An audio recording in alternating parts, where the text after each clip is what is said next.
le suafa manu malo Yesu Kiriso le Nasareta to yo falofa ma fata lofa to le tatu ainga le fo tai au fo tai o langi le lei ma tai o matango fie. In the lovely name of Jesus Christ, I greet you and I welcome you once again to our Sydney Kingdom Restoration Morning Devotion. Ia le suafa ma malu le tatu faola ono le amanoa ma le nei lao le lei. Ia ufa pena fo no te mo manu ia mai lo to soifua. Ia me selo matu wola. Wa lava le fa tau nuina. Ele ngata o fe au matiu te pe ona masani ai. Ia me se fo ile nei au nanga o lo fa pena no sufi ai lo tatu fatu tua. Te ina le tatu o nanga mo ia malona malo. Ia alo mo ia la am te dia fo tatu por kalama ile nei tai au. Nga pa ia fio mai yo matu loto. Le nga fa alo matu talo atu ai wa o e tonu malele e me uma matu te faia o fo e to file mu ai o matu loto malu pui ai matu au fatino a matu tiute ma fe au ia mai se so se lava singa o fenga ai mai se o le nei o nanga i tai o te tasi matu te talo yo fitia ma so ina i matu ile toto le tamai mamoe fa pa ia fa manuia ma fa'au ina fo'i la mātou tautalanga. Mai sele nei au wala o so te inga ua mātou whangaina. Ia whape nao na mamoli ai le whiau ma le tala le lei o lau malo. Ina ia wha maro sia pēr loto ma nganga o le aupa ia. Ina ia vi ia lau suafa i o mātou tangata. Ma ia wha maro sia mai aina. Mai sele whaola ina o nganga o lo lei lo pēr. Ia, sau ina le mea nei, mai mātou le nei whale, toto tamai mamoe to lo wapi la wangelu i nei leli i nei wai fo nei ma tanga ma nei por kala ma manuia ma fia fo ye le vi nga ya to Yesu lo matu oli lo matu faola amen amen praise the Lord amen ya le ausu lo tatu pesele la vole pesele thy loving kindness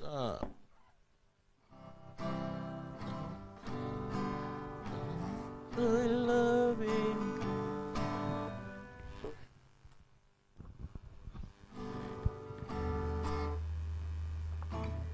Oh my God.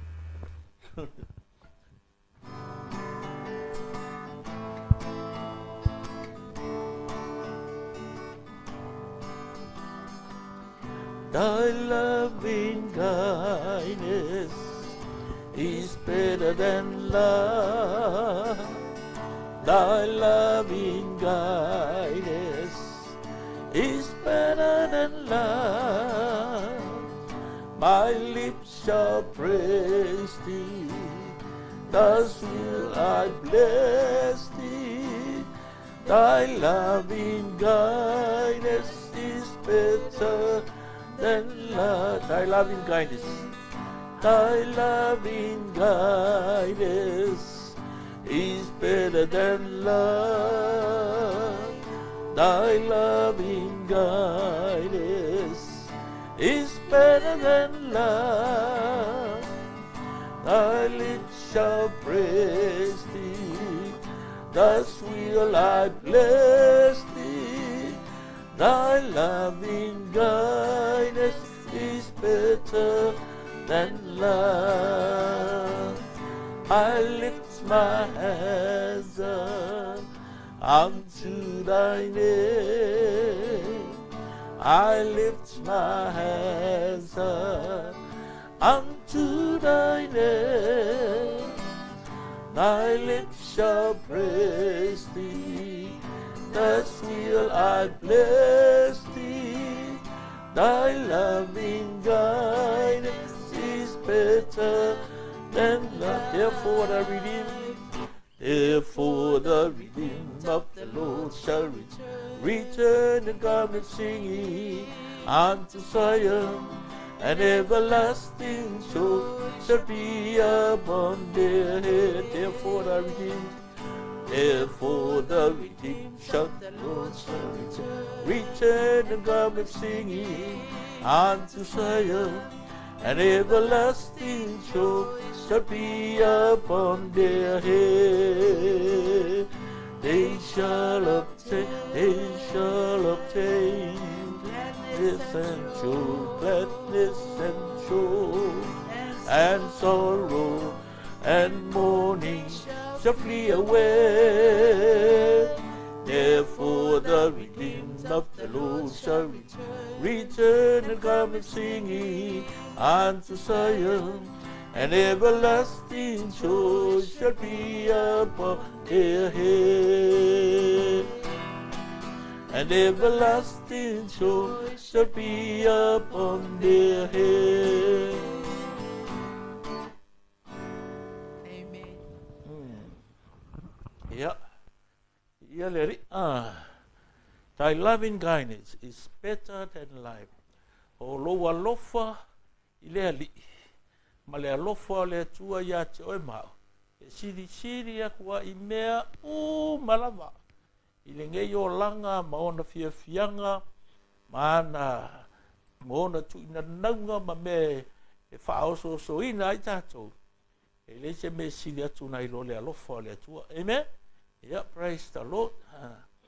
I le nei tai hao ma tātou mau e wha maharusia fo I lo loto ma lo nganga I le ngata I le nanga I le malo I le company wha la po tonga e wa pe o le tau singa lo wa inga e mai se lo e ka le sia I wha mahalosia te o il tai hao nei I le mua ko le nito lo na tau pas futbol le lima al whai upe lima sfuru ma le valu wa pe ala lo na whai tawina o le nei o uso pele ia alu lo o tau wha malosi le ngā ruenga le ali malele au noa ina ua o tau loa e le se mea wha lea o ngā lo o tau tau ti ngā I le ali o le nei o uso pele ia alu lo o tau wha malosi le ngā ruenga le ali malele au noa ina ua o tau loa e le se mea wha lea o ngā lo o tau tau ti ngā I le ali Ngana peratania I le version in New King James Version, 1 Corinthians chapter 15 and verse 58, it says, Therefore, my beloved brethren, be steadfast, immovable, always abounding in the work of the Lord, knowing that your labor is not in vain in the Lord. Therefore, my beloved brethren, be steadfast, immovable, always abounding in the work of the Lord, knowing that your labor is not in vain in the Lord. Amen. This is the principle 10 po le taiala rona se fulu le nei o le tātou whaasolonga ina ia whātaunuina le tō whamamao watuina le tua I tono lo whingalo mo lo loto. E whauru talaina whapea. Use persistent in achieving the vision. Use persistent in achieving your vision. Ia whao ngā le ola tau wivi, ma le nganga wha malosi, e mawhai ai, o na wha tau ruina le tō wha mamao wai lo loto. Amen? Ia. A ua kere le mea, a ua e mafuala o na tāua. Langa o I le ta oto ai, ia le manuia o mea umaka ko ke whaia. O le mele o le wha malosi, o le ongo sai, o le loko kele, o le ola tau wivi, ma le ola finau. Ia te oe le anganga wha malosi, ia so uma ma te ni uma, pe a whai e te manao e tau nuu lau moe mitinga, I se tau nuunga manuia. Pe a whai e te manao e manuia lau tō rua ma lau whanau, e manuia le kālesia, e manuia au plans ma mea uma. You must be persistent if you are going to achieve the vision, your dreams, your desires God has given you. Amen. The desire and the dream that God has given you, you will only get it when you are persistent, you know. E ka kauanga ia ke oe le anganga fingau, le anganga tau wivi, le anganga ongo sai. Inga ia mawhai o ngā, o na tau nuu, ma ia tau nuu le tau nunga manuia. E iairu I tau o le afsanga I maoe, malau tau whama mau so se kaimie ke sa vali ai le aso, malaman ka e ao, o le aouri o le afiafi, e iairu I kau I kaimi malavo ka kouolanga. Ma ngā lui kau, e a vea le ngā ma losi lo loto. a vea le ngā malui atu ina ia inga ia ka ngu uru manguia e le whapea testo inga lo loko e whalunga fo le whafonga le upo le apostolo o uso pe le le whatau anau le apostolo i le kale sie konito ia le ngata mo koningito e whapea fo ia kako i alu walu lo o tau whamalo siri ngā alua ngā leri le alu inga nā meo le alu walu ia nau lo loto e ke ngā lue whamalosi e ka te ngā lue fina finau ma ngā lue aua le whakumukumu lima aua le kongi makai lau au nanga mai male le au noa ina ua utou loa e leo se mea whale au ngāri lo kako kau ki ngāri nanga e isi kanga wopi ua masangi wharongo le upu wangale te ole e mo i ange mea whai kako akunu ngāri le se ola e whavavau i whai kako ngau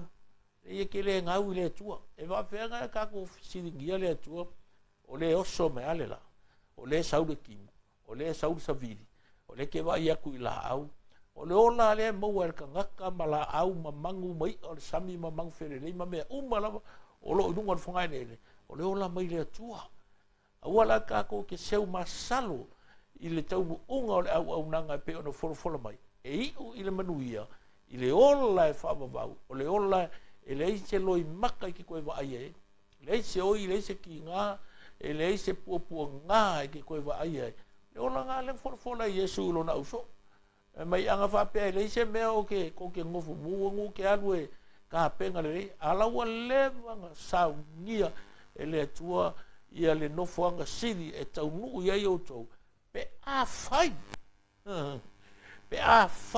ka ua upure pe a fai ka ko ke kuku mau ma le nganga la lea o le persist o le malosi ma le ono sa e ke le maua se mea le lei o le olanga ni il mea le ola whawai vai la voi tau tala tu se o whaaringa ve maia o kaka whawai vai e le o le ola e whawau e kusa lava li pe ua e mangingo o le mea lenga au maia le atua ia ki oe o le moe mikinga por ko wha mao le lenga au maia le atua ai ai manga kua e le alo i whaafika auri pe ole a fai ngofi e me uma no it's not going to be easy ele fai ngofi even though God gave you the vision the dream the desire the plan that doesn't mean it's going to be easy to obtain no it's not never ole olai ai male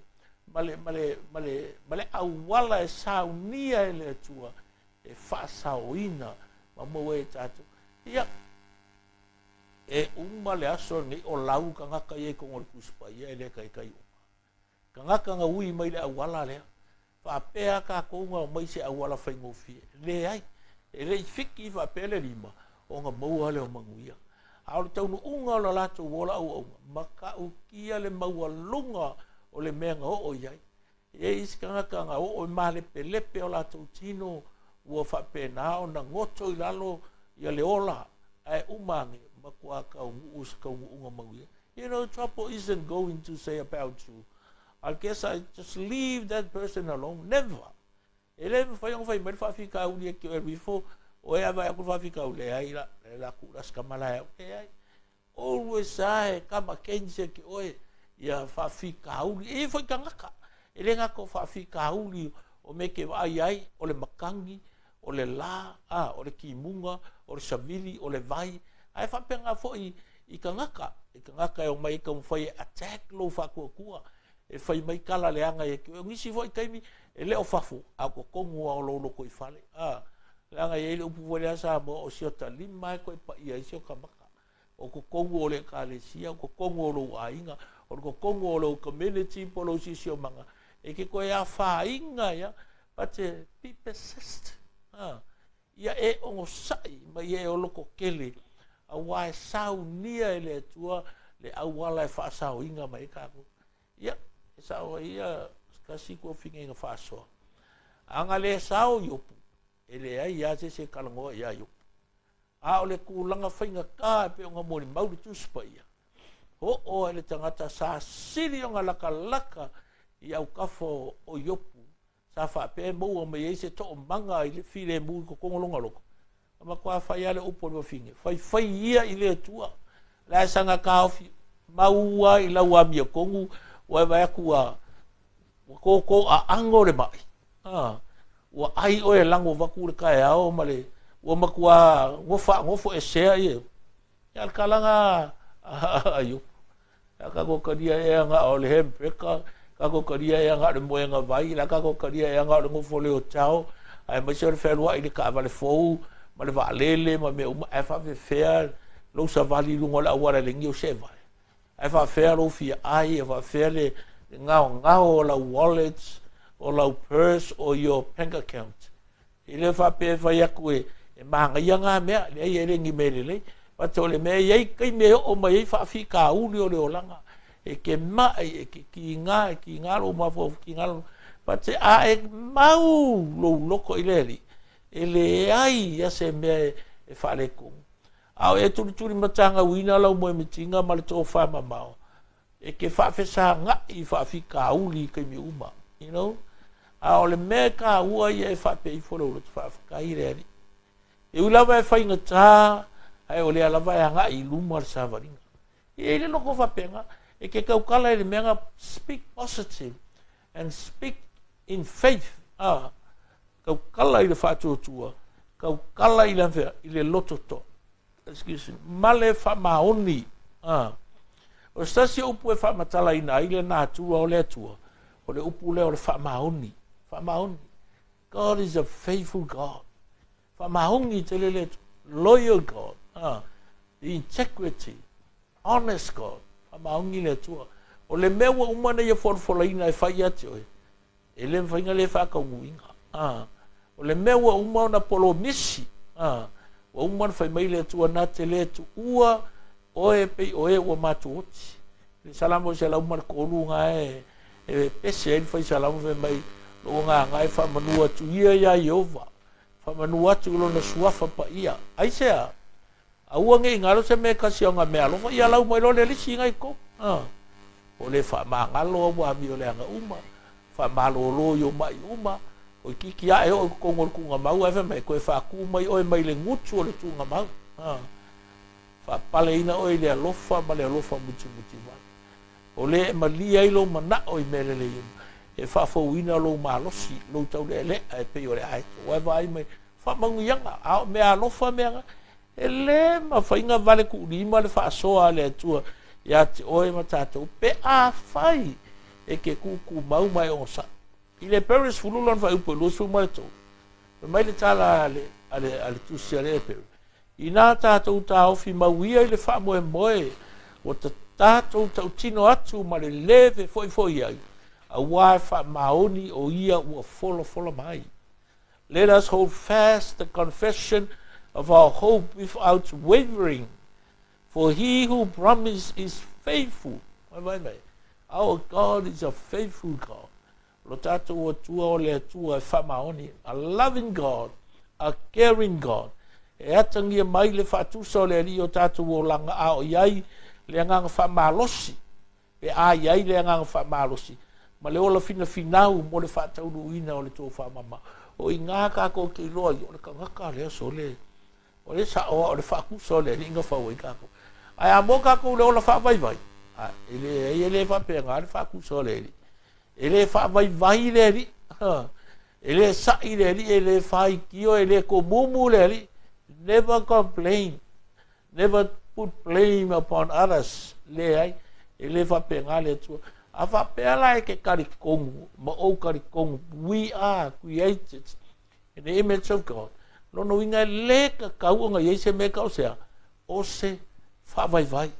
Another word that helps us understand God's nature in relation to his presence and purpose. Upure ka ole steadfast. Tau fi mau. O stasi upu na e whamatala aile le nā tua o le atua. I lona mamalu I totonu o le whamoe moe o lo enga lue ina. O le tau fi mau. Ka fi mau. A wale ka fi whamakanga vunga le. Langa sa warka ngaka pe sau le makangi e waku mamuru aku. Mau. Hele pe se waka lea. Aka mai. Tu mau mapipi I mau. Ta fi. Mau. Mau loa. Lo whatua tua. Hold on to your faith. kau fi mau ia mausali ma ia tutu mau o fōringa vaianga o le ola e le malue lueinga i so se whaafikau. Ai tau fi mau. O le ale to tele o whaafikau ni matangata o sa whai mai oe ina ia eleanga. E ke le tai o ne sunburi. You know? You will never turn and go back where you were. Nanga le mea kako o mai e. O le polonga. E le ngaka o le polonga o le makiva o le makelainga. Nanga le mea nganga whai ki apolo. Le nga mga o ki apolo e. E ave ese a kamu ma eva mai whako anga le meolo. I ele ma malu o le atua. Le alang kukupu uma mea kako. Kau ke o mai le ola keke. Le ola polonga. Kau ke o mai le ola makiva. Le ola le maukongu. Le ola masalo salo. Aina ua fio mai Yesu ke riso o liu tino tangata i le lalo langine. O na saule to e mai le restoration i o kako loko. Koe whaku langa lo loko. Ma lo loko. Whasa o loko o e mai le mana o lo na toto. Na malingi i ka le varia. Ma le ngaka e mai le whasa o lokonga. O le toi whatu langa ino tātou. O le lenga. O le wha o la tanga. O le wha malo longa. Ioe.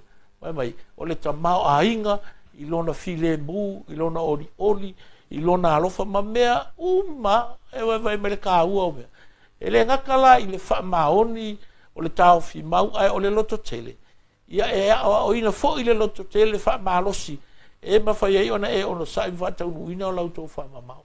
Amen. We must learn to be courageous as we persist in completing our vision. Taua le mena aua o le challenge mo kako aua kako ke fa vai vai al mela le ye mantu. This is one thing we need to remember.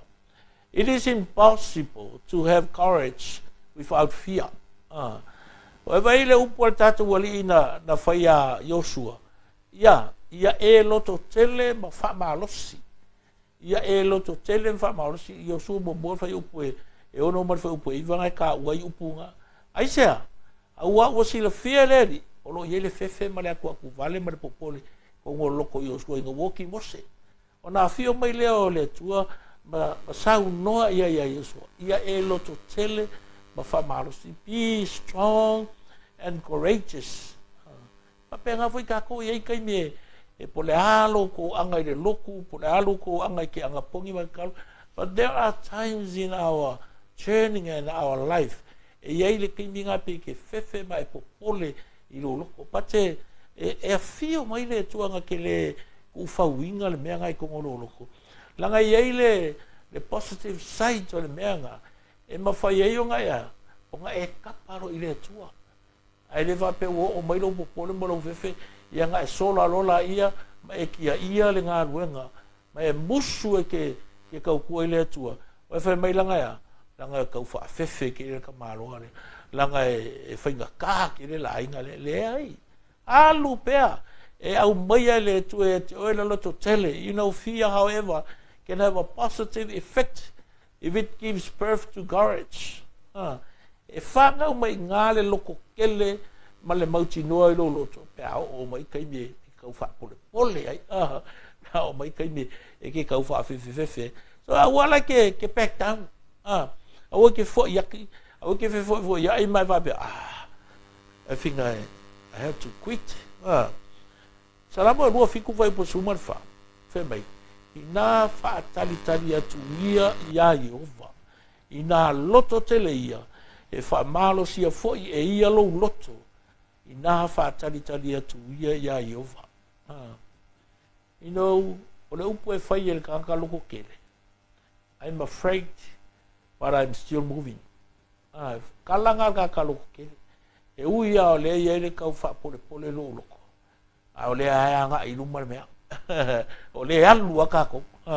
Le winga na o le fina ngalo Yesu pe on fa mai il mata Yesu viva fa po su male ono. Mai ona silsilato ele o Yesu fa pe atu ya tilato. Ele ma fa tangata le nei mea. Ai ma fa ia mea uma le tua. E ke minga tautala ai Yesu ile takusanga le mau foi barkala Yesu e foi ngofia ngo sala ka mele el puole al makwa fa inga ka ile mau nga alu le lang e le whapere o, le langi kaka mau o le ai e o, a le whainga ka ia, ma fua mai, o ngā wawe a koe le o lako loko, wawe a koe lo lako ka mau ainga le loko, ngā langa whaile kala le auso, so, a whaila e whapere me, o hei lal kaka e saho i lo le whapere, e whapere, ngā whamele Yesu, e le mawhai tangata le nei mea, e mawhai a mea umai le tu, you know what? O a whawhi kauri, o a whain kao le o langa un whawhela vei o lo e whikaia, i le ngei kai au, ma le ngei aso maso uma. Aua e te whaavaivai. Aua e te popole. Aua e te atu atuwale. Ia e tau fi mau i lo whatu atua. Pe on le be persistent. Amen? Faithfulness, steadfastness, and courage. Mena e tolu e taha ua te. Those are the three qualities that we need to develop as we persist in completing our visions. Faithfulness, steadfastness, and courage. Ya moso te mina tangole te whaitau le Yosua mtau pumomua o nai tau tala wha mahalosi mai ai pe sau noa mai ai lo tātou oli ia Yosua o sana fo ni na wha mahalosi ate o ele ni taia mantua le tala le apostolo o le nei o uso pele ia alu lo o tau wha mahalosi i le ngā luenga le ri ma le lea unoa ina wau tau loa e le o se mea wha lea o ngā lo o tau ti ngā i le ri. Amen. Waftaita maa, waftaita ngang pa ia le nei taia. Wa e wha manatu mai, le ola fina finau, ma le ola tau wivi, ma le ola wha malosi. Le ono sai, whainga tau, le fōlaunga, le savalinga, ma le au nanga. I o mātou loto te tele, tau fi mau i lo mātou whatu utua. Ia vi ia lo suafa Yesu Keriso. Ia whamanuia fo i lau pa ia, ma i lato uma.